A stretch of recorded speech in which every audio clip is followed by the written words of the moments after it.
I was sitting at the kitchen table, the late afternoon California sunlight streaming through the window and landing on the granite countertop that I had paid for myself 2 years ago, a big bonus from a logo design project for a Silicon Valley startup.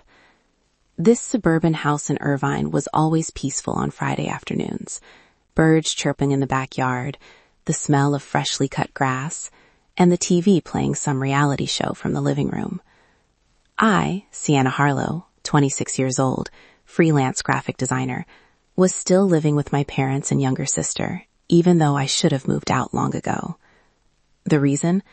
Because I was the reliable one, the one who always understood, the one who always carried the load. I was finishing up the last PSD file for a client when Mom walked into the kitchen, holding her iPad, her face glowing like she just won the lottery. Sienna, you're here? Perfect. I need to talk to you for a minute. I saved the file, closed my laptop, and smiled out of habit. What's up, Mom? She sat down across from me, placed the iPad on the table, the screen showing a Disney World booking confirmation. 4 tickets, but only 3 people going. I immediately saw Nova Harlow's name glowing next to my parents. We can't afford 2 tickets, Sienna, Mom said, her voice gentle but firm, like she was explaining why it rains. Plane tickets spiked, then the resort fees, fast pass, everything. Your dad got his hours cut again at the factory. We promised Nova last summer. This is her dream trip. Disney World, Magic Kingdom, meeting the princesses, all of it. You understand, right? You always understand. That word always stabbed straight into my chest. I smiled, a practiced, strained smile I'd perfected since I was 13. Yeah, I understand. But this time, something inside me cracked. Not a loud break, but a small fracture, spreading slowly like a crack in a windshield. 26 years of being the understanding one. 26 years of giving way. I remembered senior prom night. Nova, 14 at the time, cried because she wanted a designer dress from Nordstrom. My parents said we can't afford it. I skipped my extra shifts at Starbucks, used all the money I'd saved for prom tickets and a rented dress to go alone. No date, no group photos, and gave the rest to Mom for Nova's dress. Nova got a knee dress. I got a half-hearted thank you and a night standing in the corner of the gym watching everyone else dance. I remembered Christmas when I was 22, fresh out of paying off community college tuition with my first real freelance earnings.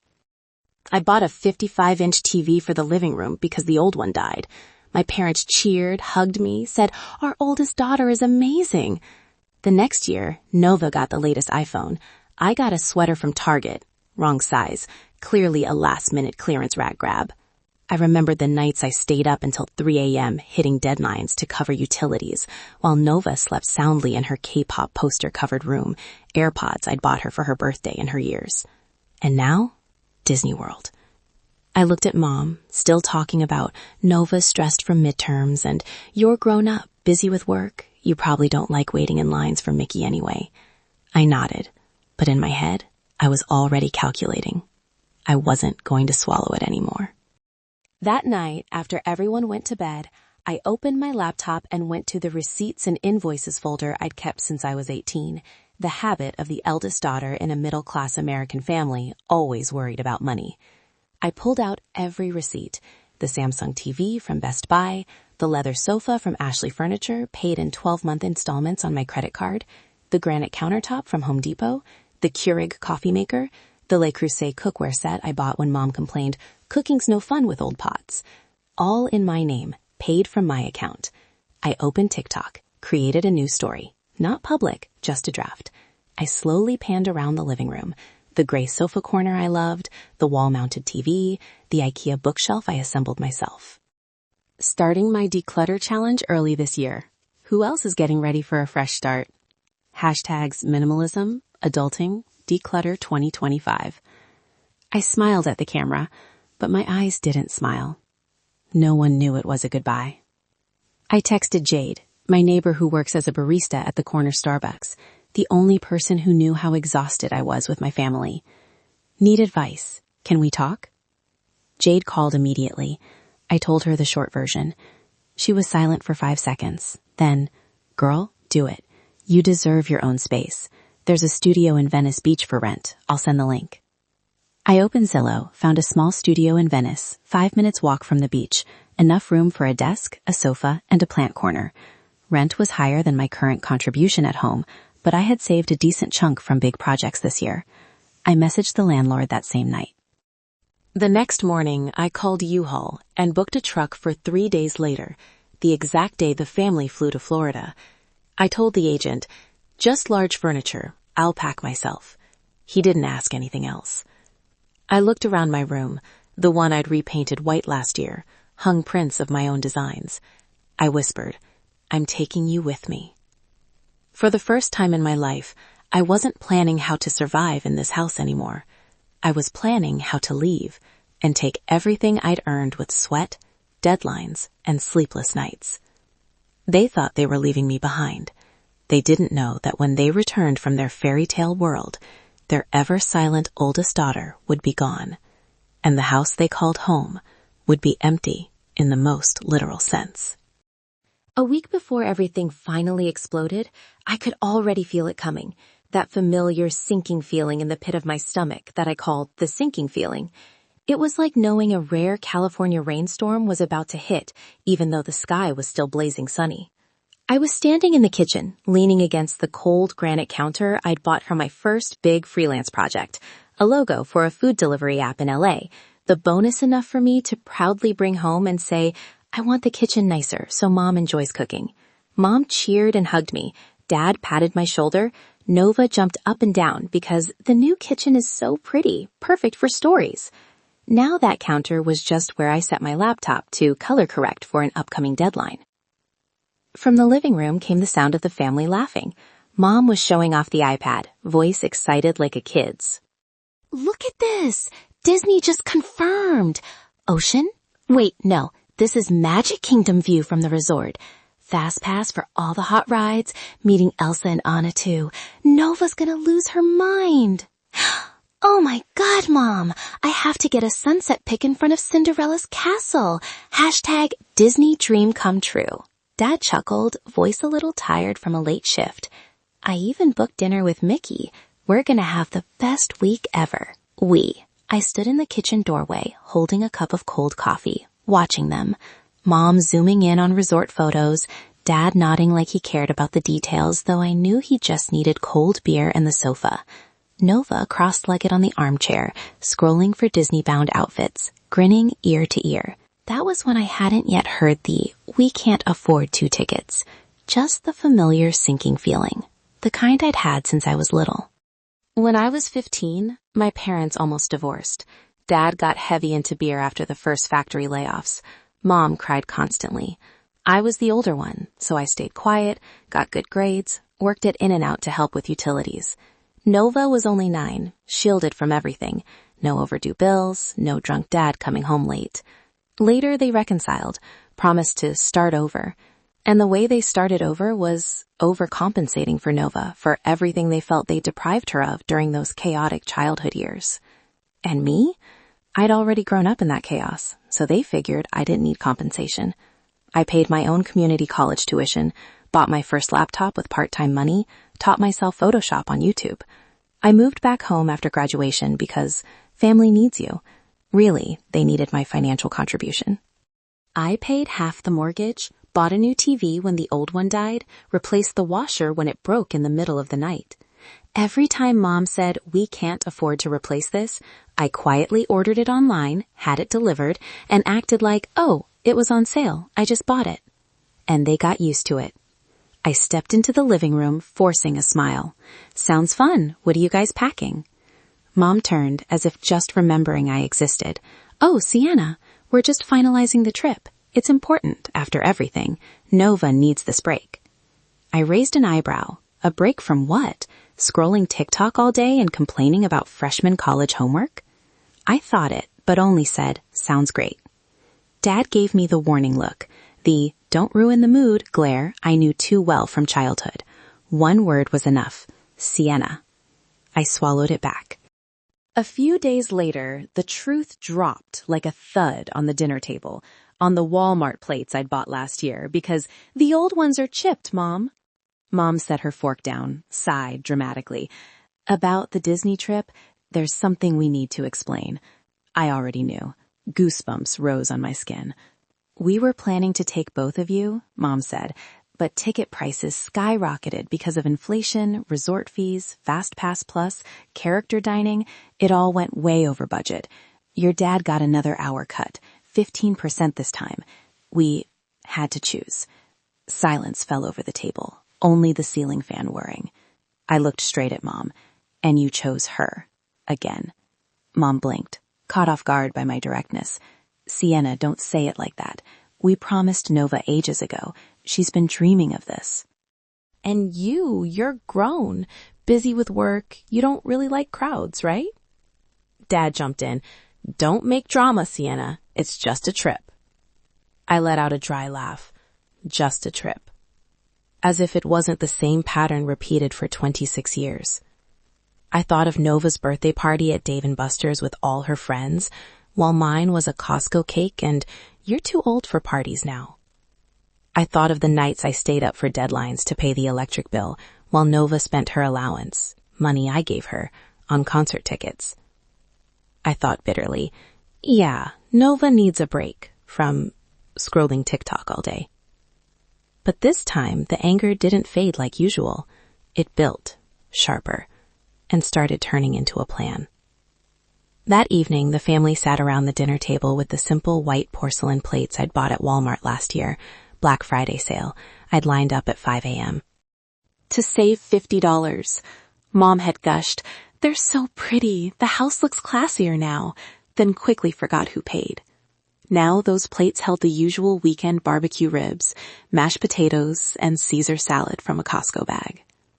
Mom set her fork down, took a long, dramatic breath like she was about to make a big announcement. I'd guessed part of it, but my stomach still tightened. About the Disney trip, Mom began, voice soft but theatrical. There's something we need to make clear. Dad stopped chewing, looked at her. Nova stared at her phone, but I saw the corner of her mouth twitch. Excited or guilty? I didn't know yet. Mom continued. We really meant to take both of you, but plane tickets went up insanely because of inflation. Resort fees at Disney, Fast Pass Plus, meals with characters, everything added up way over budget. Your dad got his hours cut at the factory, 15% this time. We had to choose. Silence blanketed the table, only the ceiling fan spinning steadily. I looked Mom dead in the eye. And you chose her, again? Mom blinked, a little shocked that I said it outright. Sienna, don't put it that way. We promised Nova last summer. She's been dreaming of this forever. And you're an adult, busy with work. You don't really like crowded lines, right? You hate crowds. Dad cut in, voice low and annoyed. Don't turn this into drama, Sienna. It's just one trip. There'll be others. I let out a bitter laugh, the sound foreign even to me. There'll be others? Really, Dad? Because I don't remember ever being invited on any before. Not one.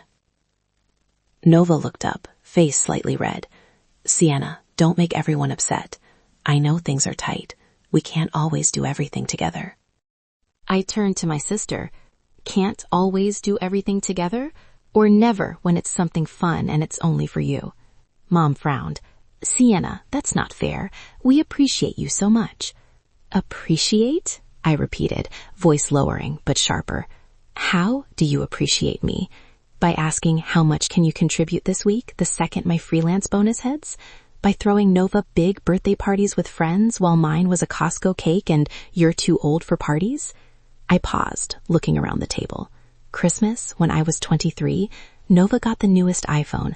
I got an XL sweater from Target's clearance rack, obviously grabbed in a rush. My community college graduation, no one came because it was the same day as Nova's important cheer competition. You guys stood in the bleachers yelling Nova's name, taking hundreds of photos. I walked across the stage and looked down at empty seats. Dad sighed, tired.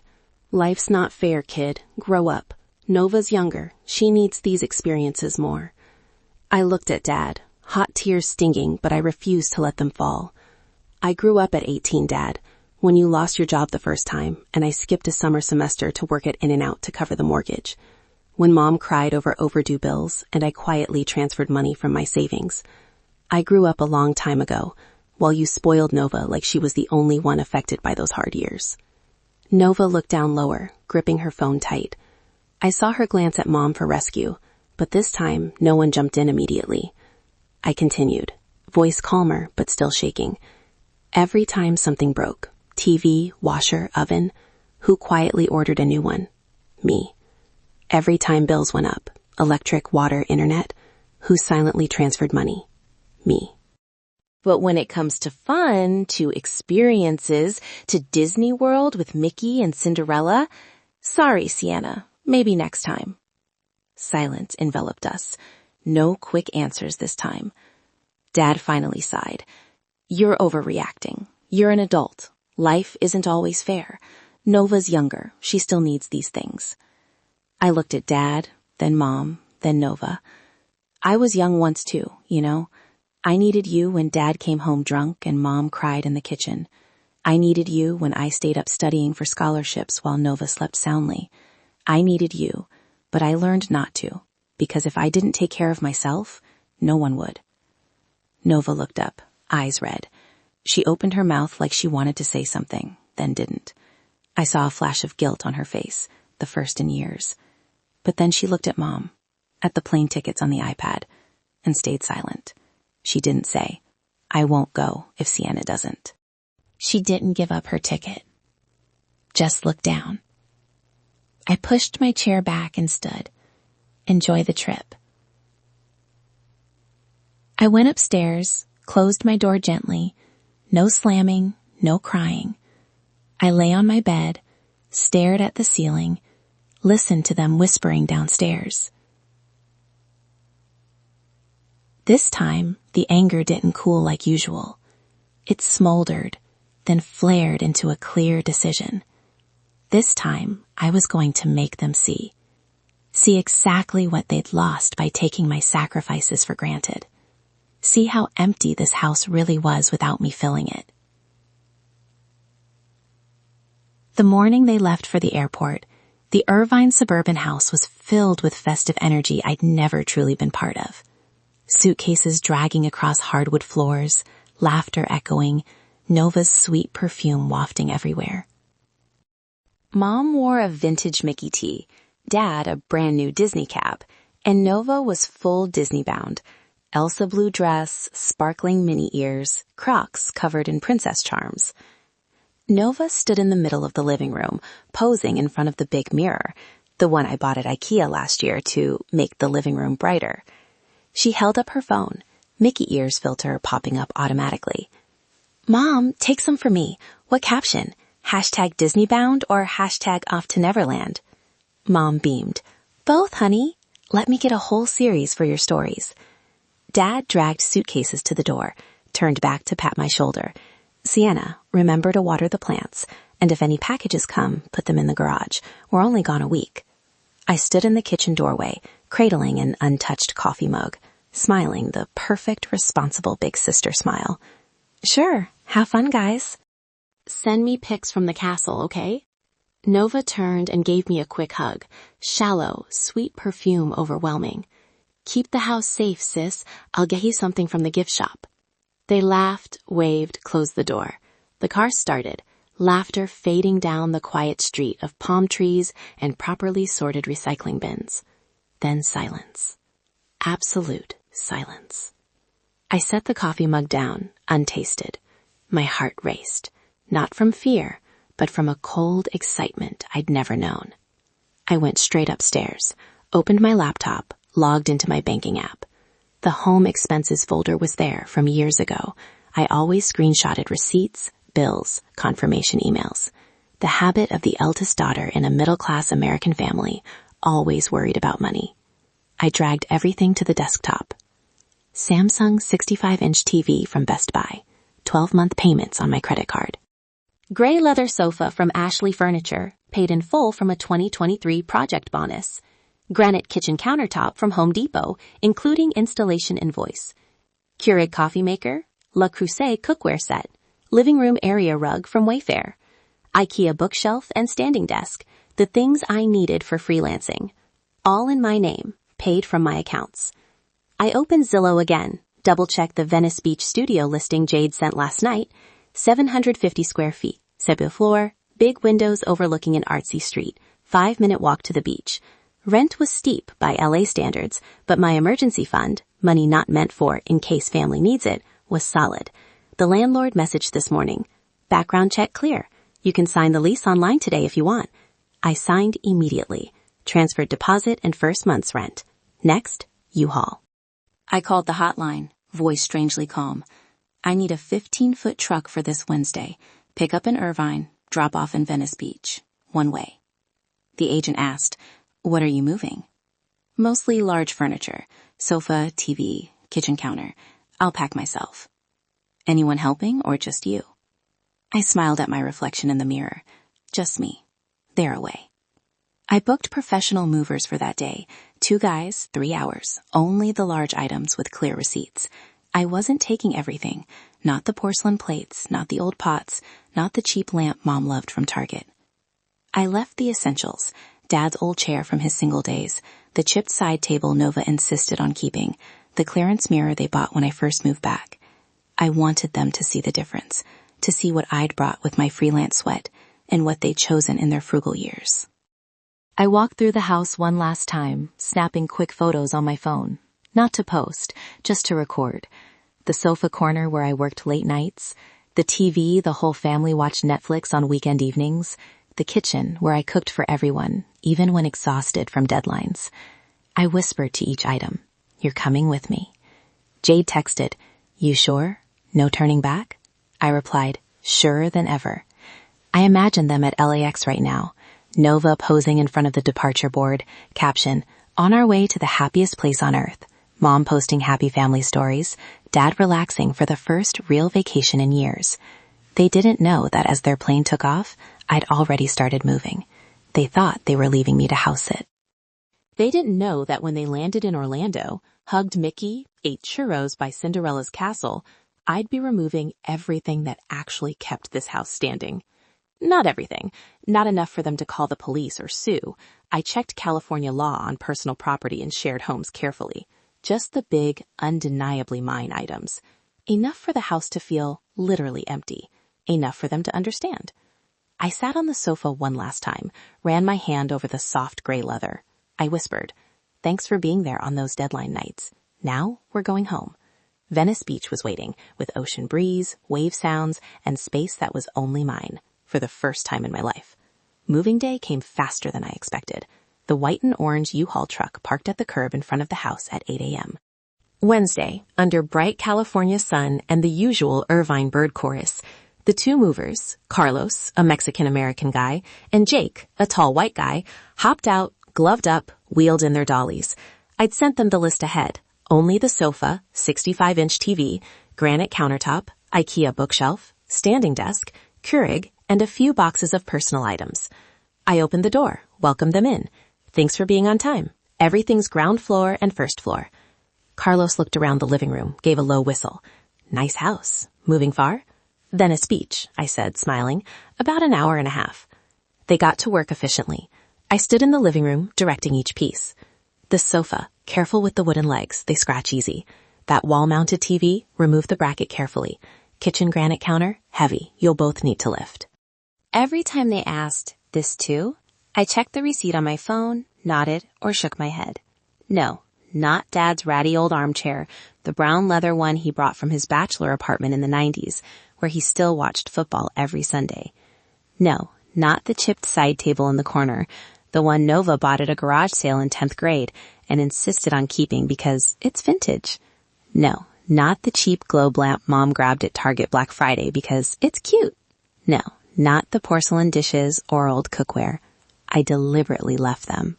I wanted them to walk in and immediately see the difference between what I'd brought with freelance sweat and what they'd chosen themselves in their frugal years. The living room emptied gradually, the sofa gone, leaving faint indentations on the carpet. the TV gone, leaving a rectangular white patch on the wall, dust outlining it. The bookshelf gone, only a few of Dad's old paperbacks lonely on the floor. The kitchen without its gleaming granite, just the old wooden dining table from my middle school days. The mover's footsteps echoed in the suddenly vast space. The house started echoing, the sound of emptiness. No more evening TV noise, no more morning coffee smell, no more laughter from the sofa. Carlos asked while carrying the last box, "Sure you don't want anything else? Plenty of room left on the truck." I shook my head. "No, just these, thanks." They finished loading, I signed the paperwork, tipped each 20 extra. The truck pulled away, I followed in my own car, my old Honda Civic packed with boxes of clothes, books, and my indispensable MacBook. The drive from Irvine to Venice Beach took exactly 1 hour 40 minutes on the 405 at midday. I turned on the radio, my favorite indie rock playlist, windows down as ocean air started blowing in near the end. The new studio was on the second floor of an old pastel-painted building right on Abbot Kinney, full of art galleries, hipster coffee shops, and taco truck smells. The landlord, Rosa, a mid-50s woman with silver hair streaked purple, handed me the keys and gave me a light hug. "Welcome to Venice, mija. Everyone here's an artist of some kind." I smiled. "I'm a freelance designer." The movers arrived 15 minutes late due to traffic, but they quickly carried everything up the stairs. I directed, sofa by the big window overlooking the street, TV mounted opposite, standing desk near the tiny balcony big enough for a few plants. In 2 hours, the empty space became home. I stood in the middle, did a slow spin, the familiar gray sofa now on old but warm wooden floors. The TV reflecting Venice afternoon light. The granite counter was too heavy and unnecessary, so I skipped it, but the small kitchen had room for the Keurig and my beloved Le Creuset pots. I opened the window. Salty ocean breeze rushed in, carrying street laughter, skateboard wheels, wave sounds in the distance. This is my American dream. Not the perfect suburban house with manicured lawn and 2 cars in the garage, but a tiny studio in Venice Beach where I can hear waves at night, where no one asks how much can you contribute this month, where I decide what to cook, what to watch, how to live. I drove to the nearest Target, the one in Culver City I used to visit from home. I bought 3 plants, a small monstera, a snake plant, and a hanging pothos.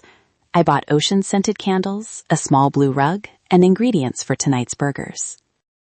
Back at the studio, I cooked my first solo dinner. Homemade burgers with melting cheddar, air fryer fries, and a cold beer from the mini fridge.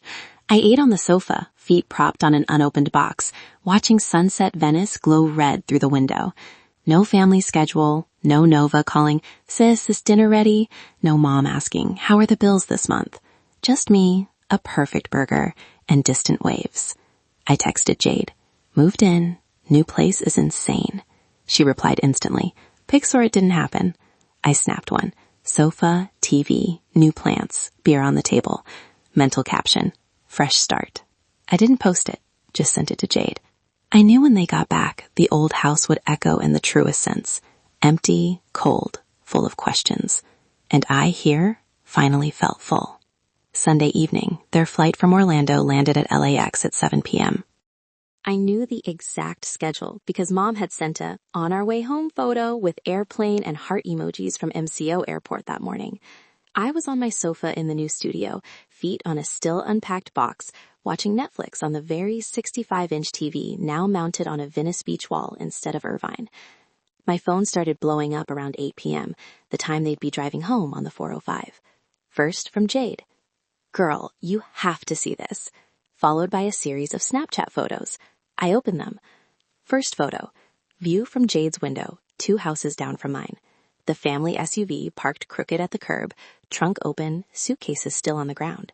Mom, Valerie, standing on the front steps, keys in hand, mouth open, eyes wide in disbelief. Dad, Grant, behind her, fists clenched, face red. Nova in the middle, hand over mouth, staring inside through the open door. Second photo, wider shot from the front door. The empty living room crystal clear. Only Dad's old armchair, carpet dents where the sofa was, rectangular white wall patch where the TV hung, cold, exposed wood floor. Jay texted more, "I heard your mom scream from my kitchen. Sienna did this." Your dad slammed the door. Nova just froze. I zoomed in on their faces. Not just anger, shock, panic, realization that something was gone forever. I set the phone down, resumed the episode of The Crown I was watching, turned the volume up a bit. Regal British soundtrack filled the small studio, mixing with distant Venice waves. The phone kept buzzing. Incoming call from Mom. I let it ring out to voicemail. Then Dad. Then Nova Star, the nickname I gave her when she was little. Then texts flooded in. "Mom, Sienna Harlow, call me right now." "Dad, what the hell did you do to the house?" "Nova, what the hell? Call me." I didn't reply. I kept watching Netflix, started the next episode.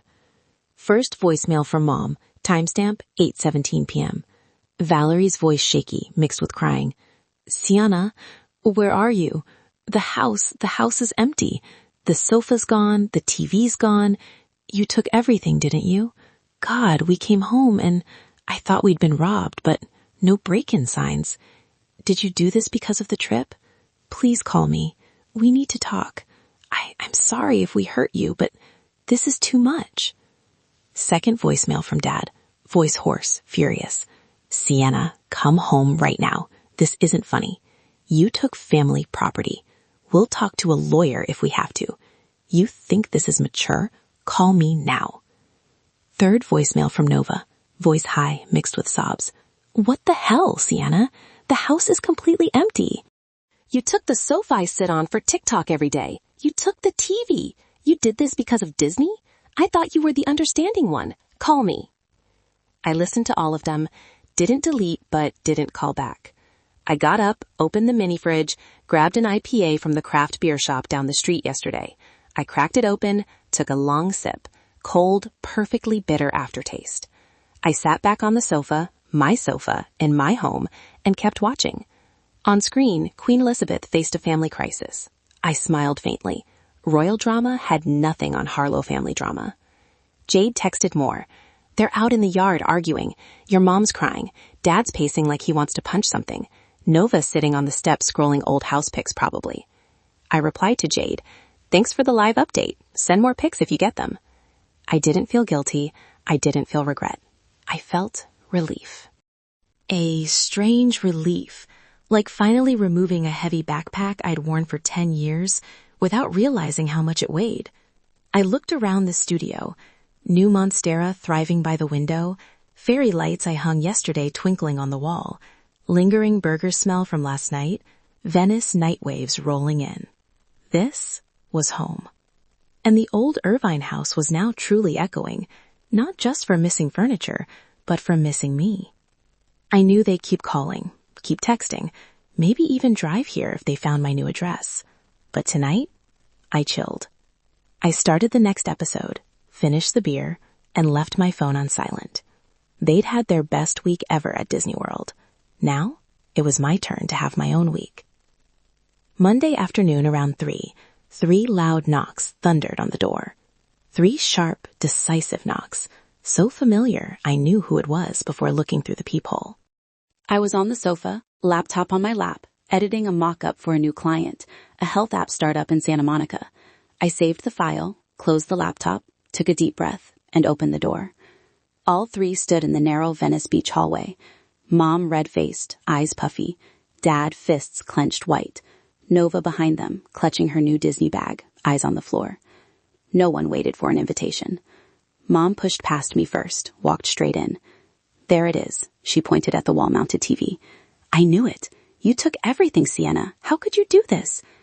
Dad followed, face flushed from anger and California sun. "This is insane. We came home after a week away, and the house is stripped. What is wrong with you?" Nova came in last, closed the door, eyes scanning. Familiar gray sofa, IKEA bookshelf, new monstera by the window. She said nothing, just looked. I calmly closed the door behind them, leaned against it, arms crossed. "What's wrong with me?" I repeated Dad's words evenly. You mean what's wrong with taking my own stuff? Mom spun around. Your stuff? That was family property. You can't gut the house just because you were jealous of the trip. I walked across the room to the small dining table, the old wooden one I'd bought at a Venice flea market last week, pulled open a drawer, took out the thick folder of printed receipts and bank screenshots I'd prepared. I dropped it on the table with a thud. Sit, I said. Want to talk about family property? Let's start with who actually paid for it. They didn't sit, but they didn't leave either. That was enough. I opened the folder, flipped through pages. This gray sofa? Thought with last year's project bonus. I tapped the Ashley Furniture receipt. Samsung TV, 12-month payments for my tax refund. Keurig, my credit card. Living room rug, saved 3 months because Mom complained the floor was cold. Standing desk, needed for freelance, but everyone used it. Mom opened her mouth, closed it, searching for denial, but finding none. She said weakly, "We always meant to pay you back. We always planned to." I laughed, short and sharp. You've been saying that for 5 years. 5 years. Meanwhile, every time money was tight, who got asked first? Me. Every time something broke, who quietly replaced it? Me. Every time you needed money until things get better, who waited? Me. I turned to Dad. But when it came to fun, to Disney World with castles and Mickey, sorry, Sienna, maybe next time. Nova stepped forward, eyes red. Sienna, okay, but this is too much. You left the house empty. The neighbors are all talking. You made us look crazy. Her words lit something in me. Oh, now you care about how things look. I looked her straight in the eye. So where was that energy when you posted Disney stories every day while I sat home hearing we can't afford 2 tickets? Did you ever think to say no? Or did you just think it's booked? Too bad. Nova looked down, voice small for the first time. I knew it was unfair, but Disney, I dreamed of it since I was little. I thought you'd understand. Dad slammed a light fist on the table. Enough. This is childish behavior. You want to move out? Fine, you're an adult. But taking everything? That's theft. I lifted the thick stack of receipts. Call the police, Dad. Show them these papers. Tell them your daughter stole the sofa she paid for herself. See how that goes. Dad glared, but didn't reach for his phone. We all knew he wouldn't. He didn't want anyone outside knowing how much the family had relied on me. The room went quiet for a few seconds. This was the moment in some families where things would soften. Tears, apologies, promises to change. But not this family. Mom sank into the only dining chair, head in hands. We came home terrified. I thought we'd been robbed, then realized it was you. I was worried about you, not the stuff. I corrected her. Not worried about me, Mom. When was the last time you were actually worried about me? Not whether I'd pay the electric bill or drive someone somewhere. Mom didn't answer. Dad stared at the floor. Nova bit her lip, eyes taking in the studio, seeing what I'd built for myself without leaning on them. I said finally, voice firm, I'm not coming back. This isn't a rebellious phase. I'm done being the invisible daughter in this suburban hell. Done keeping everything running so you can pretend the golden child is the only one who matters. Dad rubbed his forehead. So that's it? You cut off the whole family over one trip? I shook my head slowly. No. Over years of being invisible. Over you telling me to my face there wasn't enough money to treat me equally. Over you thinking I'd keep pouring money and energy into a house where I was just a shadow. Mom's shoulders shook. She whispered, We made mistakes. We didn't realize you felt this way. Your best wasn't good enough, I said quietly. And now you live with the consequences. They left a few minutes later. No slammed doors, just heavy footsteps and awkward silence. Nova was last. At the doorway she turned. I'll call you later, okay? Don't, I replied. Unless you're ready to talk about your part in this. She swallowed, then left. I locked the door, leaned my forehead against the cool wood, heart pounding. I thought I'd feel guilty, but I didn't. I felt clean, like I'd finally spoken the truth out loud and the world didn't collapse. It just shifted, rearranged around new boundaries I should have set long ago. The fallout spread faster than a summer wildfire in California. In our little Irvine suburb, where everyone knows each other through PTA meetings, Little League, and the 3,000-member Irvine Neighbors and Friends Facebook group, drama doesn't need time to explode. It just needs one post. Tuesday morning, while I was brewing Keurig coffee in my Venice Beach studio, Jade sent screenshots. First post from a mom down the street, the one who organizes block parties and sells Girl Scout cookies. Everyone, be careful. A house on our street was basically emptied while the family was on vacation. No break-in signs, but furniture, TV, everything gone.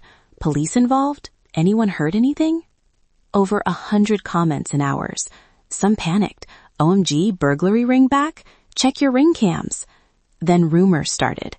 Someone posted a blurry, long-distance photo, the Harlow house, door open, empty living room visible through the window.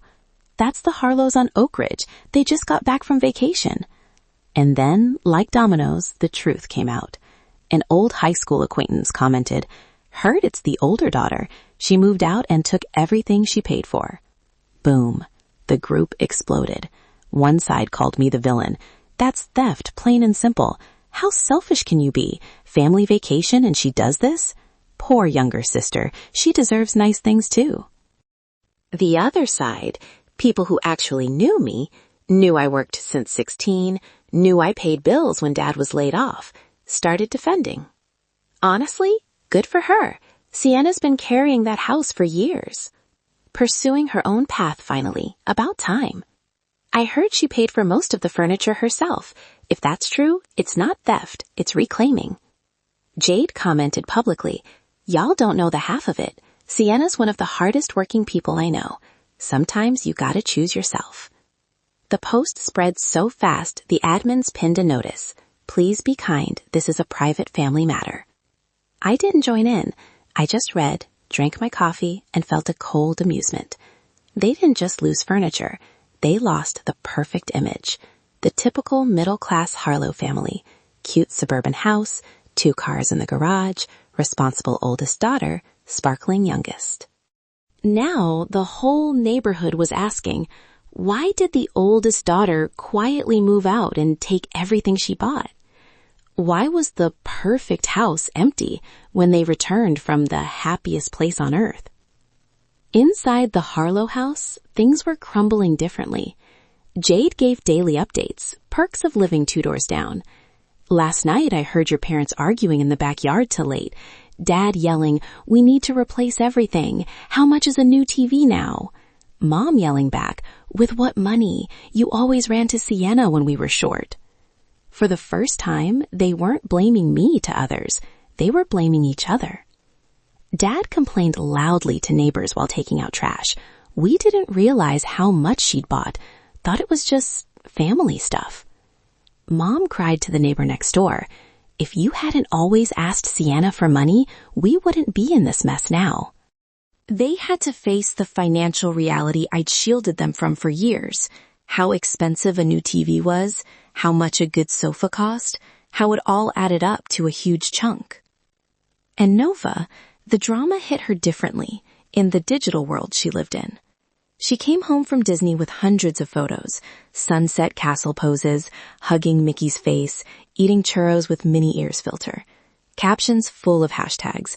Hashtag best trip ever, hashtag family goals, hashtag Disney magic. But when she posted a home sweet home, wait what emoji story with a photo of the empty living room, no tag on me, the comment section exploded. Old school friends wrote, "Wait, didn't your sister help pay for a lot of stuff in your house?" A cheer squad girl heard she basically furnished everything. If that's true, kinda understandable. Then someone bolder, spoiled much? Nova lost followers steadily. Not tons, but enough for her to notice. The small influencer girls she followed started unfollowing back. Golden child comments appeared under old photos. Jade said, "Nova came home from work today looking like a zombie." A coworker asked straight up, "Is it true your parents excluded your sister from the Disney trip because they couldn't afford 2 tickets? Nova couldn't answer, just turned red. For the first time, Nova wasn't the shielded princess anymore. She'd been knocked off her golden pedestal and didn't know how to stand on her own. While they wrestled with their new reality, I quietly built mine. I landed more freelance projects. A big client from LA wanted a full rebrand.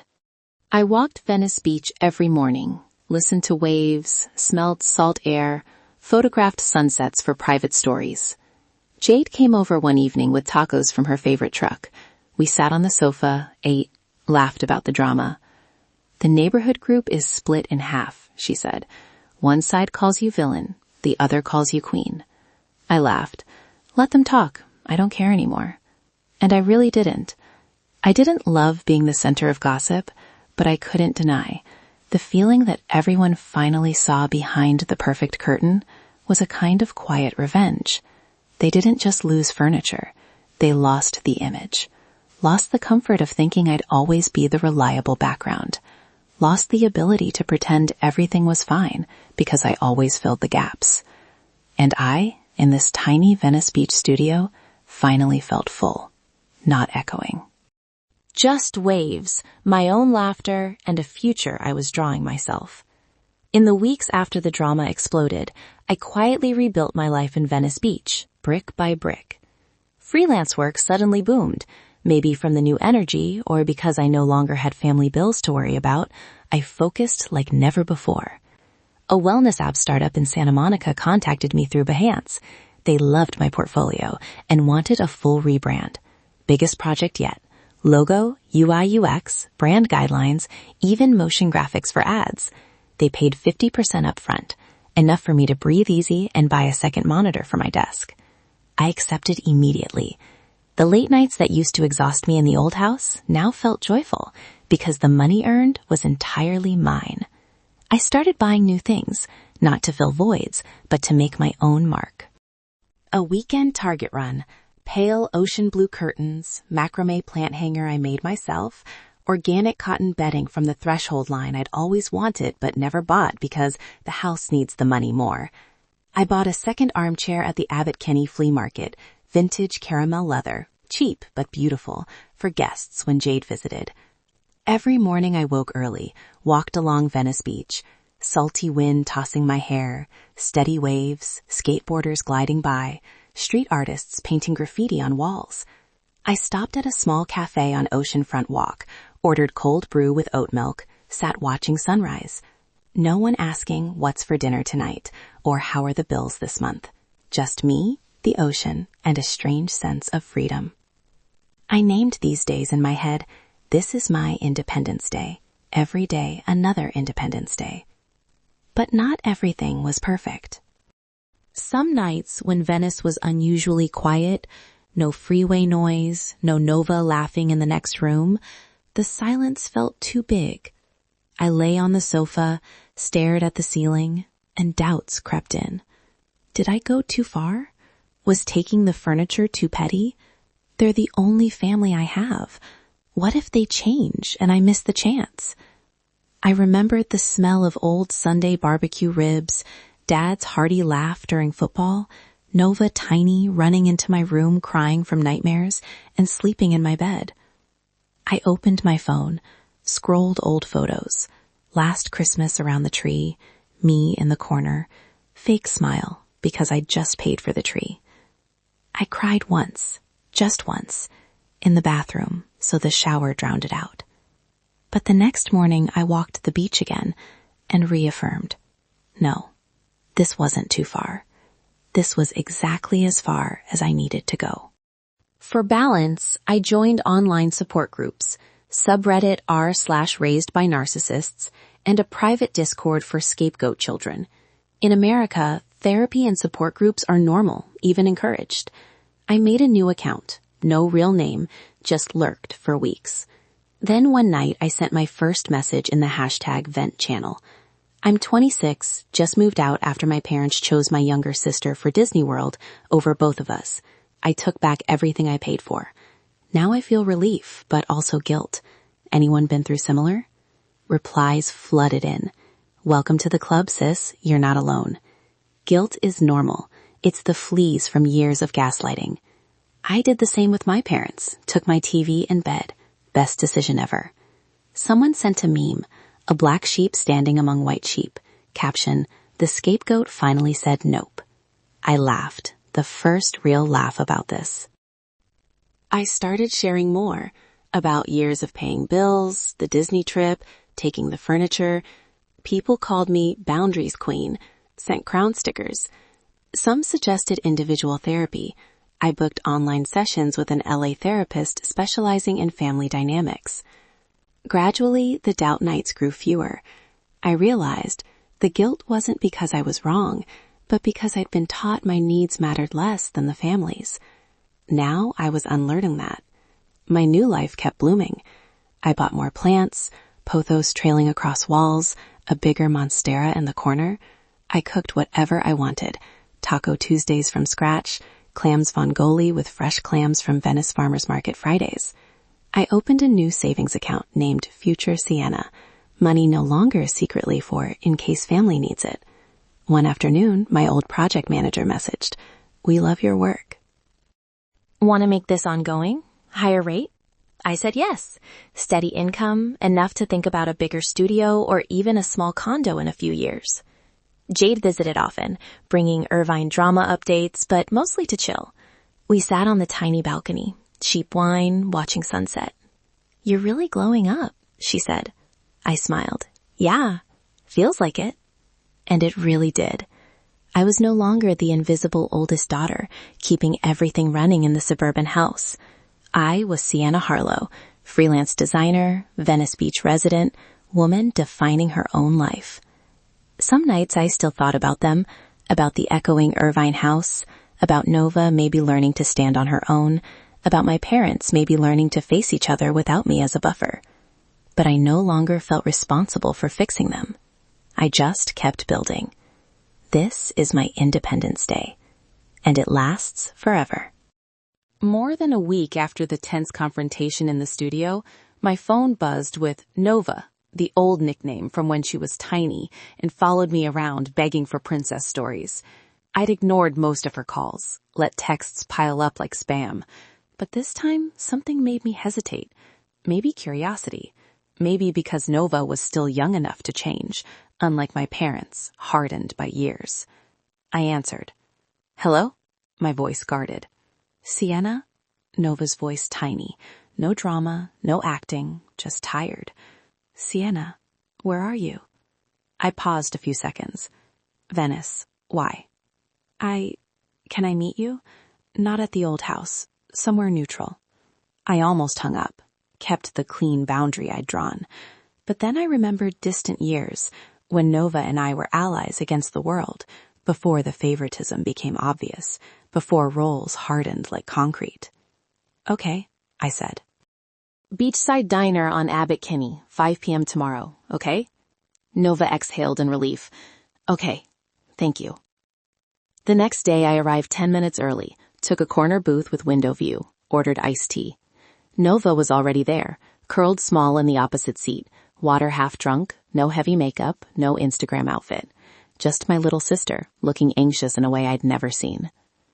"You look different," I said as I sat. Nova gave a wise smile. "Yeah, been like this all week." We stared at each other a few seconds, heavy silence full of everything unsaid. Finally, Nova sighed. "I'm not here to guilt you, I promise. I know you think that's why." I didn't respond, so she continued. "I just need to understand. I know the trip was wrong. I knew the moment Mom told me. But she said you were fine, you'd understand. She always says that about everything." That stung more than I expected. "Of course she says that," I replied softly. Easier than admitting they were using me. Nova fiddled with a napkin edge. "I grew up thinking it was normal. You liked being the responsible one. You didn't care about trips or attention or whatever. They always said, Sienna's different. She doesn't need that stuff. So I stopped asking where you were in family photos or why you weren't invited. I just thought you didn't want it." I glared, but not harshly. I wanted it. I just learned early that wanting didn't matter. If I didn't carry the load, no one would. So I carried it. and they decided that meant I didn't deserve anything extra, just extra work. Nova swallowed hard. When we came home and saw it empty, I was mad at you first. I thought, why would you do this to us? But then I started adding it all up. She looked up at me. Sienna, I didn't know you paid that much. I knew you helped, but Mom and Dad always made it sound like voluntary, like you'd be mad if anyone mentioned it. Now you know, I said. Congratulations. The curtains pulled back. Nova winced. They're not okay. Dad keeps saying you're disrespectful. Mom cries all the time. They fight more than I've ever seen, and the whole neighborhood is watching. Good, I said before I could stop myself. Maybe being watched will make them rethink treating one daughter like a maid and the other like a princess. Nova didn't argue. That surprised me. I'm not defending them, she said. I'm not trying to. I just don't want to lose you because of them. Her voice cracked. I'm sorry, Sienna. For every time I didn't notice, didn't ask, or enjoyed something I knew you weren't invited to and told myself that's life, I was selfish. I liked being the favorite. That made me ignore how much it hurt you. I looked at my sister, the once carefree girl who believed the world would indulge her. For the first time, I saw cracks, doubt, shame. You benefited, I said slowly. Even if you didn't create the system, you liked it. I know, she whispered, and I hate myself for it. I hate that I never stood up for you. When Mom said there was only money for one ticket, I should have refused to go without you. I didn't. I told myself it was too late to change. But really, I wanted to go, and I didn't want to risk losing it. That raw honesty hit harder than any excuse. Ugly, real, and exactly what I needed to hear. I took a deep breath. I won't lie. I wanted you to feel it. The shock, the loss, the shame. Not because I don't love you, but because you were shielded from consequences your whole life. I wanted you to know what it feels like when someone decides for their own benefit and leaves you to deal with the fallout. Nova nodded slowly.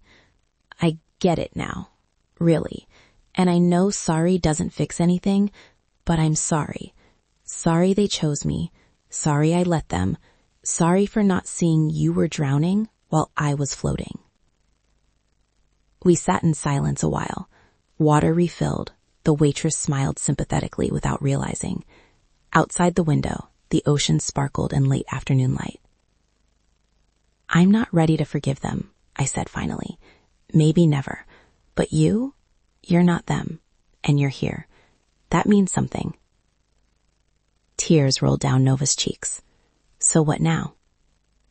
Now, I said, you decide who you want to be. The golden child pretending all the blame is on me, or the one who finally tells them the truth about what they did. Nova swallowed. They won't listen to me.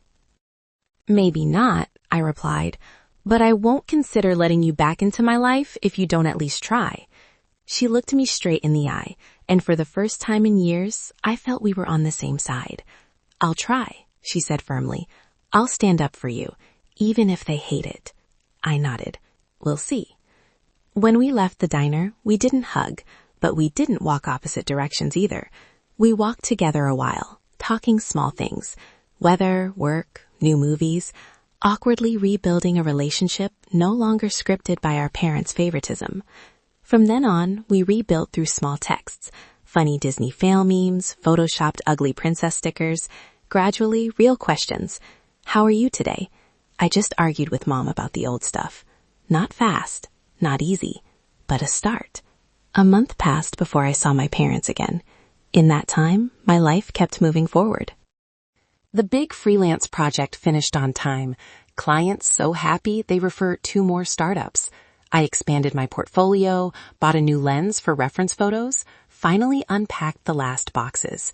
The Venice Beach studio was truly home now.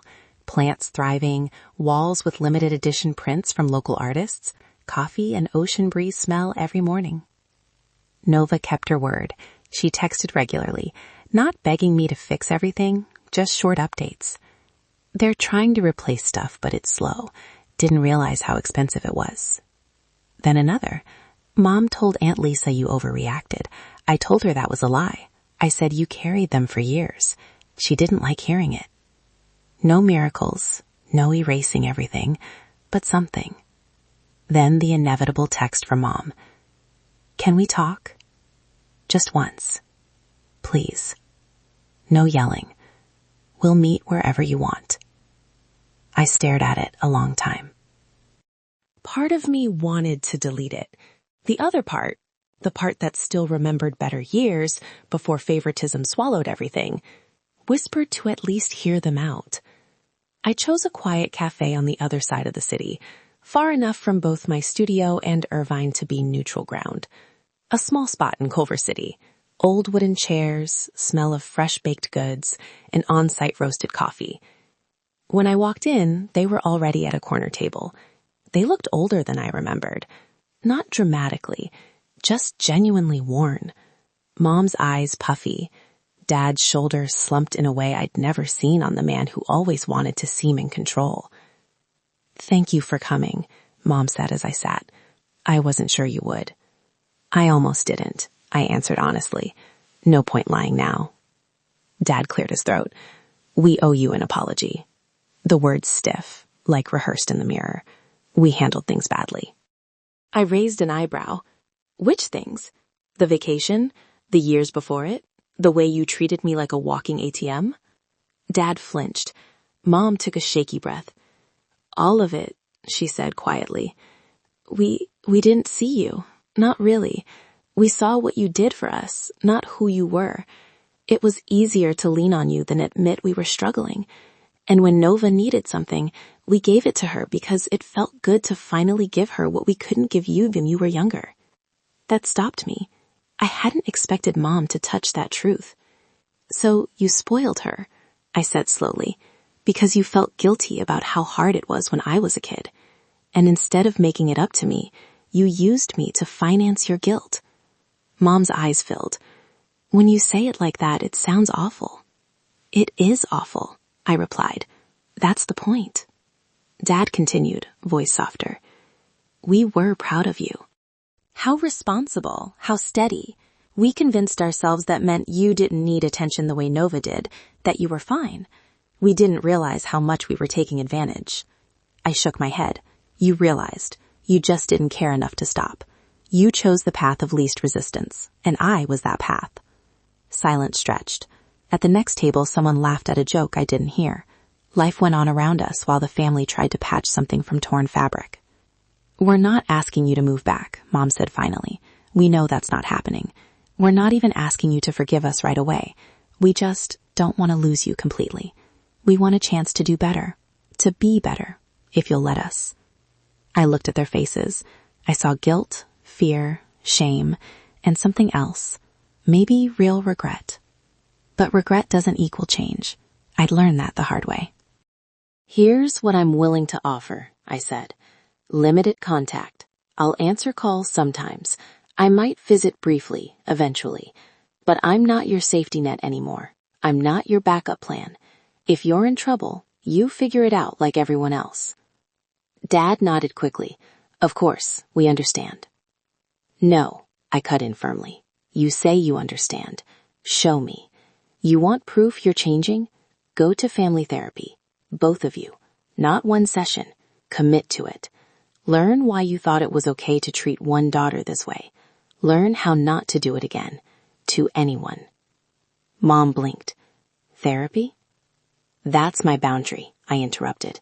And this is my choice. I won't accept anything less. We looked at each other. After a moment, Mom exhaled. If that's what it takes, she whispered, we'll do it. Dad hesitated, then nodded slowly. We'll look into it. No, I corrected. You'll go and you'll let me know when you start. Until then, nothing changes on my end. We talked a bit more, not about furniture or money, but small things, work, weather, the cafe. It felt strange, like talking to distant relatives rather than the people who raised me. When we stood to leave, Mom reached like she wanted a hug. I stepped back slightly. Not yet, I said gently. Maybe one day. Mom's face fell, but she nodded. On the drive back to the studio, I realized something important. I no longer felt obligated to fix them. Whatever they do next, therapy or denial, growth or stagnation, was their business. My business was protecting the life I'd built. That night, Nova texted. They told me about therapy. I'm thinking if we're going to rebuild this family, we all have to show up differently, right? I smiled faintly. Right. But remember, if they don't follow through, you're allowed to make your own choices too. I curled up on the sofa once in the Irvine living room, now solidly and permanently mine. I thought about the girl a few months ago, standing in the kitchen hearing, "We can't afford to. Nova's going," almost accepting it as another injustice on the long list. I thought about the version of me who packed everything I owned, stripped the house, and walked away. And then I thought about the woman I am now. The one who doesn't just react, but sets boundaries. The one who knows her worth and demands others recognize it. My real revenge wasn't the empty house they came home to, wasn't the neighborhood gossip, wasn't the financial pressure they now face without me. My real revenge is this. I took my life back. I made them see the void I'd been filling all those years. And whether they fully change or not, I know one thing for certain. I will never again let anyone make me feel like a supporting character in my own story. In America, you define your own story, and I'm writing the best chapter yet.